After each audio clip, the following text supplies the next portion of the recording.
Hey everybody, Pastor Mikey Moore here. Thank you so much for being a part of this 14-day fast with us. The Lord is going to honor the fact that you are giving up something in your life that you would normally have to seek Him, to seek His voice. And so I get the opportunity to teach on Samson, and we are really excited to dive into what his faith journey was, because as we talk about our fast, we're using the core principle of by faith. We're talking about what the faith journey looked like in each character's life in Hebrews 11. So let's take a look at Samson in Hebrews 11. So as we look at the life of Samson, I've titled this devotion, Power Made Perfect in Weakness. And when I think about the Lord's power made perfect in my weakness, I actually think about my faults and failures and want to shy away from them. I don't even want to look at them, because why would the Lord want to use me and my life when I've messed up so much? But the answer is actually really simple. It's by faith. Faith that the Lord can turn darkness into light. Faith that the Lord can use my brokenness for His glory. And so as we look at the life of Samson, we're going to see this very same thing happen with him.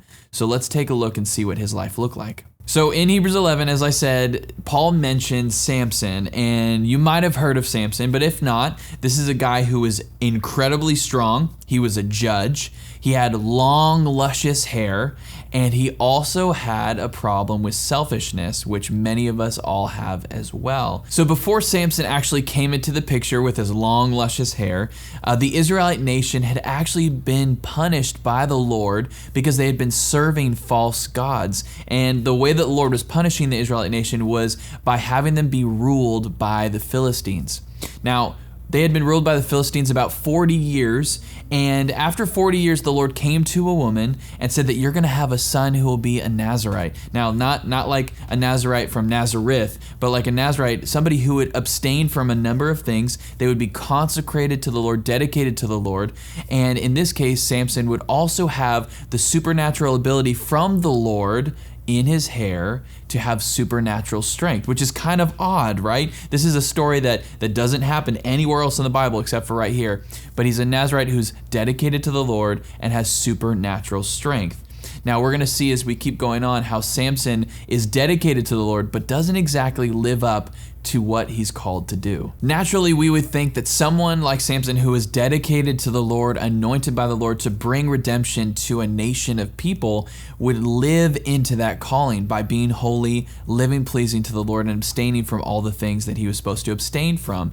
But what we actually find is that Samson did the exact opposite. He, in fact, embodied all of what was wrong with Israel in his own life. He would live out those things. And we begin to find that the Lord would still use him. He would have victories against the Philistines. He would kill many Philistines, and he would even have victories for the nation of Israel, but it wasn't with the nation of Israel. He would actually do a lot of these things by himself and was not doing it with the strength of the Lord behind him. Let's just pause for a second and just realize that each one of us has a calling on our life. And each one of us is to be holy and pleasing to the Lord. But in the midst of knowing that and knowing that the Lord has a plan for us, we tend to put unwarranted pressure on ourselves that is not from the Lord to live up to this holiness or work for the pleasure of the Lord. And we know that the only holiness that we have is through Jesus. It's only by His strength that we can live into the plans and the purposes that He has set before us. And Samson could have done this, and he didn't. And just like him, me and you, we have to choose to say, Lord, the plans and purposes that you have for me, the holiness that you have bestowed upon me is only through you, and I'm going to lean into your strength and give you glory for all the things that you do through me. But it's by faith that we trust that His holiness is lived out through us. So knowing that Samson is dealing with things just like us, where we look at our faults and our failures and we have temptations along the way and we give into sin, I want to jump back into the story so that we can have encouragement knowing that the Lord can take anything that we've done and turn it back into His glory. So as we look at Samson's story, Samson begins to have a relationship with this woman named Delilah. And Delilah secretly, unbeknownst to Samson, is being bribed by the Philistines to know where his strength comes from so that he will stop killing them and having victories over them. So what does Delilah do? She begins to ask Samson multiple times over the course of a period of time where his strength comes from.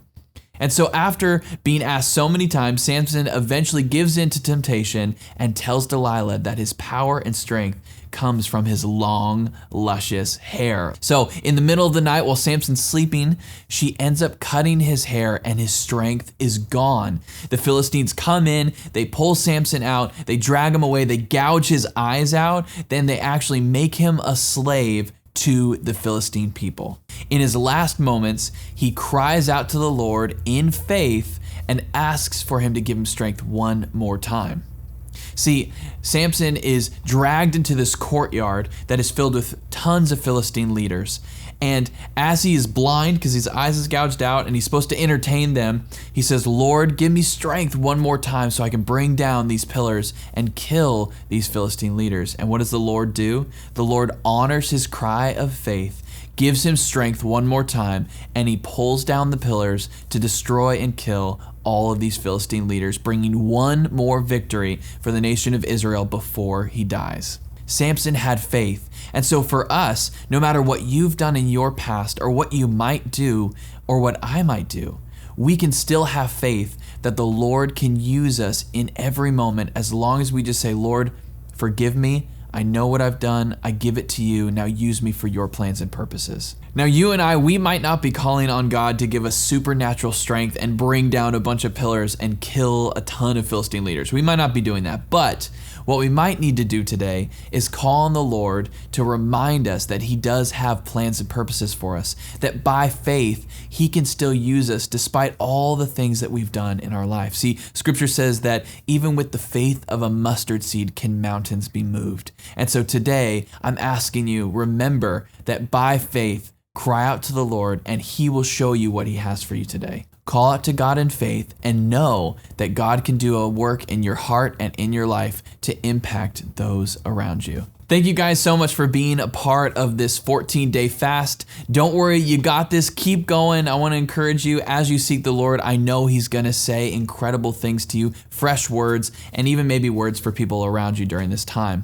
We want to hear about those stories too. So if the Lord's doing a work in your heart or maybe is doing a work in someone else around you who's also doing the fast, send in those stories, email them to info@crossroadschurch.net. We would love to hear from you. But until tomorrow, keep pursuing the Lord.